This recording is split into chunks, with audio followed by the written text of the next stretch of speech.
So if you think you're going to put in a diff lock in your Landy and be done with it, it doesn't work that way.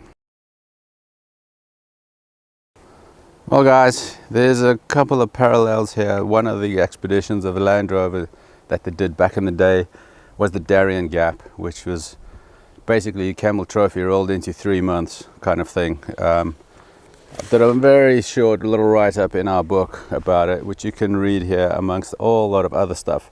We've got crosswords, we've got quizzes, we've got fun facts, you've got a lot of jokes in here that you might recognize. Great little book, check it out. But the Darien Gap is where it's at for me at this point. This was a huge thing. I think if you've read about it, you will understand, and you I might not get it all right, but I'm going to try and explain this within 5 minutes. So it's the year 1972, and Land Rover wants to introduce their brand new Range Rover into the North American market. And they thought, what better way to do this? And historically, Land Rover doesn't do things halfway. Let's drive from the northern tip of North America all the way to Ushuaia, which is the southern tip of Argentina. And let's take our two Range Rovers out there and drive the whole distance, and we'll do it in about 6 months. And these vehicles will be pretty much standard. They'll have a new bumper on the front, they'll have a winch, they have some bigger tires, and a couple of overgrown Max tracks on the roof. That's it, off we go. 6 months, as I said, they traveled through North America, no problem at all, and they got to this little place between the two continents called Panama. And from Panama to Colombia, there's a stretch of jungle, about 250 miles, impenetrable jungle. Nobody's really been through there. There is no road. It's impassable. You've got triple canopy, jungle, humidity, rain, monsoons, there's mud, there's rivers, there's steep inclines, slippery slopes. There are things out there trying to kill you, spiders and scorpions and snakes and these funny looking little alien insects that are actually real. You've got alligator problems there, you've got panthers, all of that. It's a wild place. And through this place you need to hack your way through. You need to hack a pathway, you need to try and float your cars across these rivers. You need to try and drag them up these muddy inclines. You need to get through this jungle where there is no way through. You have to make a road. And this was going to be a heavy undertaking. And Land Rover kind of anticipated this, and they pulled in the help of the Royal Army. So basically they asked the REME, the Royal Electrical and Mechanical Engineers of the Army, to help them out with this cause, because 2 cars with no way to go except with a machete and a spade wasn't going to really cut it. So they got this guy in, this amazing dude, which is like the descendant of Livingston and Watson, a real big adventurer and explorer. He knew what he was doing. His name was Blashford Snell, I think. And he brought along with him a couple dozen, maybe 60 guys from the army, and they were going to help these 2 Range Rovers cut their way through the jungle to get to Colombia. And from the start, as you can imagine, it wasn't easy going. This place was really an impenetrable swamp of rivers and mud and just general misery. And on top of that, these guys had to deal with diarrhea, sickness, malaria, malnutrition. They ran out of supplies. The cars kept breaking down, and especially the Range Rovers, obviously, they had problems with their cars, and they brought some spares along with them, as you do. If you're going on an expedition, you might as well bring something along, especially in an impenetrable jungle. And the problem was with the rear diffs of the Range Rovers, which kept breaking.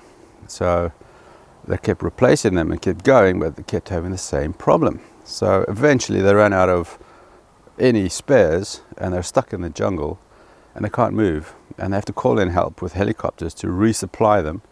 And while they're thinking, what are we going to do now? So in this, Land Rover thought, let's pull out the lead driver and bring him back to Solihull, and let's discuss what's going on with these cars, face to face. So he flew back, and the rest of the guys sat there waiting. And while they were in Solihull trying to figure this lot out by thinking, what are we going to change on the cars? How are we going to fix all these mechanical problems so that the cars can get to the end? Because this could be a PR nightmare. So while they were doing that, the Colonel, Blashford Snell, took some men, and he thought, I'm not going to sit here waiting in this hot, humid, rainy jungle. I'm going to go and find a way out of this place. So he went to the Colombian Army, who were just down the road, maybe 15 hillsides away, and he went there and got off them an old Series 2, a short one, and he brought that back to camp, and he said, I'm going to go ahead and try and blaze a trail for the Range Rovers. While we're waiting anyway, might as well do something. So off he went with his Series 2, a couple dozen guys, and they went off into the jungle. Meanwhile, back at Solihull, they were still scratching their heads, how are we going to fix this problem? And they found the solution, and it wasn't the vehicle itself, it was the tires. And these tires were extra chunky, extra grippy if you like, and they were pulling on all this mud and becoming really rather oversized. And if you understand that your leverage, the further out you are, the more leverage you can put, these tires were putting a lot of strain on the diffs, more than they were designed for.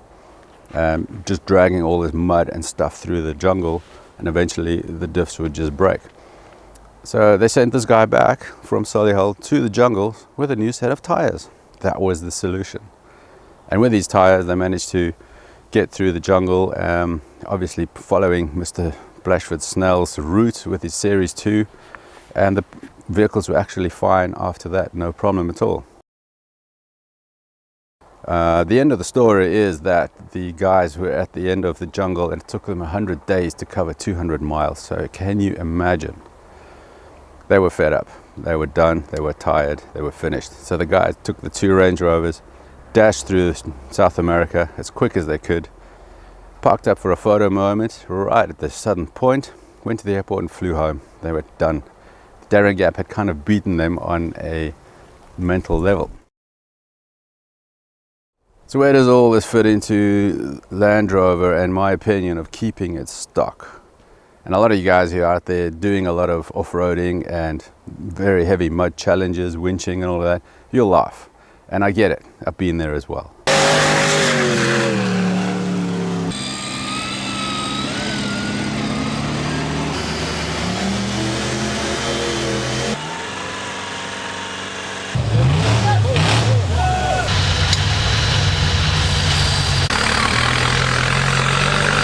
The idea for me is that the solution that Land Rover found with their vehicles wasn't the vehicle, it was something else beyond that. It was the tire, obviously, as I said. So the design in itself was already good enough. These vehicles are so capable, off the shelf, stock, they don't have to have any modifications, unlike maybe a lot of other cars. So in that, you could argue that if you change something on here, you're just going to make it worse.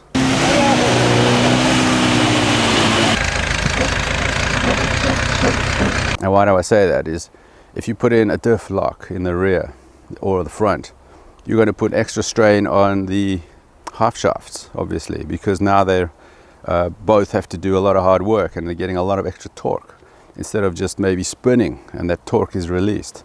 You also got strain on your prop shafts, you got strain on your UJs, you got strain on the half shafts themselves that could snap, you got strain on the flanges. So if you're replacing a diff, putting a diff lock in there, it's not just that. You have to replace the whole lot all the way down the line. By putting hardened half shafts in, stronger flanges, better UJs, thicker prop shafts, all of that. So it kind of exponentially grows, and there will always be a weakest link until you have it all balanced out again. But by then you've actually built yourself a new vehicle in effect. So if you think Land Rover should have put in diff locks from the beginning or put in bigger, stronger half shafts, you're just moving the problem down the line. Let me know what you think down below. That's my opinion. I think they're great vehicles as they are stock. You will learn how to get this thing through the jungle as they did in the Darien Gap. So thanks for watching, guys. Have a look at our book. A lot of interesting stuff in here. Stuff that maybe you know already, maybe it's news to you. Good for a laugh, good for a bit of time while you're waiting for your tires to deflate. You can have a look through the book, do some puzzles and learn something and be inspired.